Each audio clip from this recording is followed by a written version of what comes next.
It has to create 10 million jobs a year. And this is what it's doing. It's not good enough, but that's the best they can do now. And so the impact on China, on emerging countries, will continue to be negative.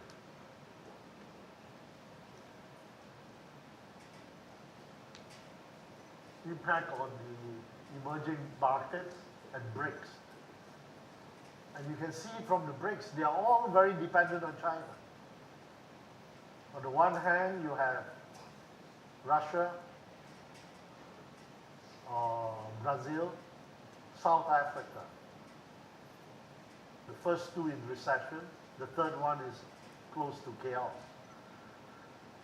The only bright spot there is India, but India has enormous limitations.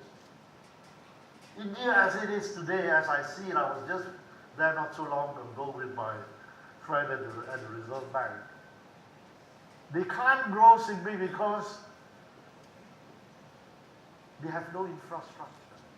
Their logistics is the worst in the world. Everywhere you go is 6 hours when you drive. You know, when you buy a car, you must have a good horn, good lights, and good brakes. Yeah. So India will not be able to grow, repeat what China did. Cannot. They just can't get their infrastructure on the road, so to speak. Yeah.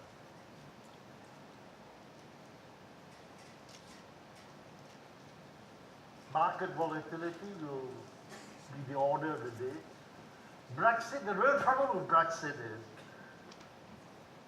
Cameron, in my view, made the simplest mistake in management. You know, no plan B. If you remain, you know exactly what you are in for, right? You remain in Europe. But when you are out, you don't know where you're going. And that's the problem with Brexit. They don't know where they're going. No plan B. And that's the uncertainty that is causing what's happening. As a result of which, like everything else, in the end, is reflected in the exchange rate. That's why sterling is below or close to 130. The same in Malaysia. By any stretch of the imagination, if the young lady is right about strong fundamentals, we don't deserve $4 ringgit to a US dollar. You tell me, I can argue with anybody in town. We don't deserve $4. No way. The interesting thing about, if you look at exchange rate, the Economist annually publishes what they call the Burger Index. If you use the Burger Index, we are 61% undervalued. The same burger that is sold for $5 in the US is sold for $180. 61% depreciation. No way. When I was a young man in the 60s when I joined Bank Negara, we had nothing. We just had rubber and tin. And all the dollars that we earned were taken away by the British. Right? We had nothing. And yet, the exchange rate then was 306. For years, nothing. If you compare the 50s and today, surely Malaysia is better. Why is it more? Certainly doesn't reflect strong fundamentals. Or for that matter, we don't deserve $3 to a Sing dollar, 3 ringgit to a Sing. And a lot of this, in my view, have to do with the politics and corruption. The RAND people won't say it, I will say it. It's corruption, yeah. If you don't believe me, You look at Indonesia, all the other countries, when the US dollar is strong, right? Most of them depreciated roughly. Singapore depreciated less than 5, Indonesia about 10. We depreciated by 30%. And the difference is the corruption.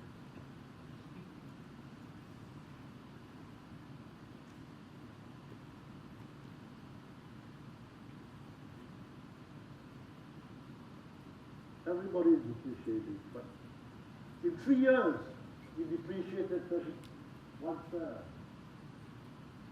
People say, well, c'est la vie, what's so great? What we don't realize is that it is badly affecting our purchasing power. We are a country where imports are almost as large as our exports. Everything that you eat and use and play with, whatever, is important. You're paying the price for it. Fortunately, it's our luck, I guess. Brexit brought sterling down, so those who have kids in England are quite happy. Yeah. But, as I said, we forget, we underestimate, and we never look at our income in terms of international purchasing power. And that's why I list the weak ringgit as one of the big risks you have to deal with. Let me move on. I talk about China. That's bad. We continue to overhang, uncertain, until the British can figure out where they are moving. Uncertainty will remain. We talk of negative low yields. This is a new phenomenon.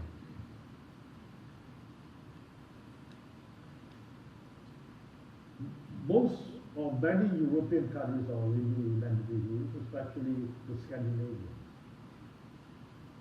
People don't know how to react to negative yields. When you borrow from the bank, it gives you money, you know.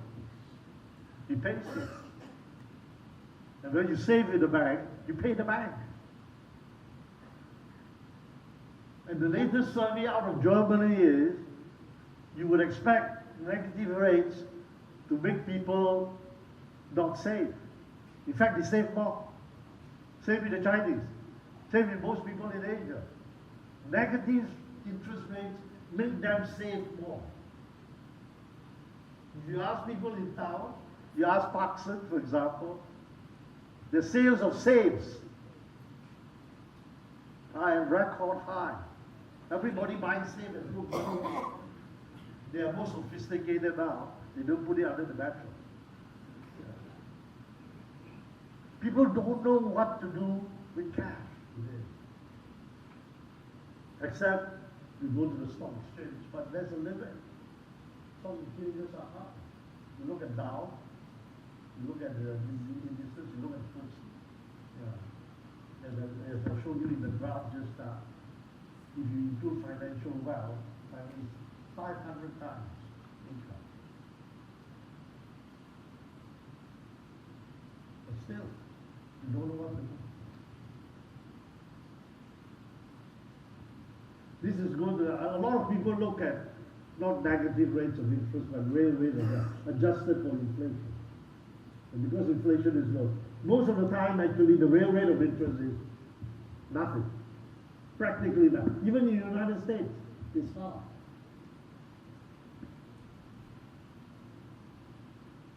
As I said, because of the strong US dollar, most currencies of development have depreciated. It's a dangerous run, but so long as the United States and Europe are fairly stable,